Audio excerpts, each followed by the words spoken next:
बल्दियाती election लोगों को हक देने के लिए होते हैं। सिंध में अवाम को महरूम करने के लिए इंतखाब कराया गया। एमक्यूएम रहनुमा मुस्तफ़ा कमाल की लफ्जा गोलाबारी बोले, इलेक्शंस में सड़क पर बैठकर ठप्पे लगाए गए, कोई पूछने वाला नहीं। कराची की आधी आबादी की गिनती ही नहीं की गई।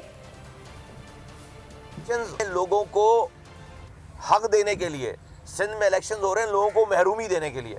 हर इलेक्शन के बाद महरूमियों में और इजाफा हो रहा है। कराची में आपने एक यूनियन काउंसिल बनाया है 90,000 वोटों पे। मैं खुलकर कह दूं कि एमक्यूएम और उर्दू बोलने वालों का ज़्यादा वहाँ पर जो है वो असर व रसूख है, वो ज़्यादा तादाद में।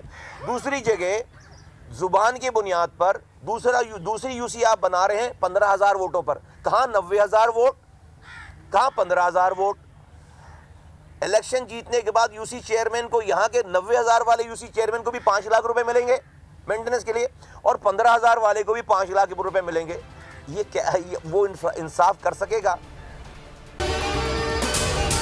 अगर आपको ये वीडियो पसंद आई है तो हमारे चैनल को सब्सक्राइब कीजिए और बेल आइकन पर क्लिक कीजिए। 2022 बहुत सारे तोहफे भी देखे गया पाकिस्तान की आवाम को।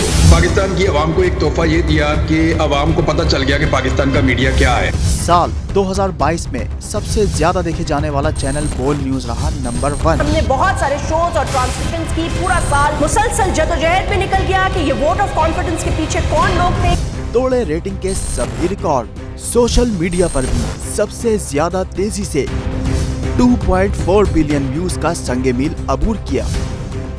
एंकर्स को भी आवाम में सबसे ज्यादा मकबूलियत मिली और सोशल मीडिया पर भी बोल रहा सब पर सब्सक्राइब करें और बेल दबाएं ताकि कोई खबर रह न जाए।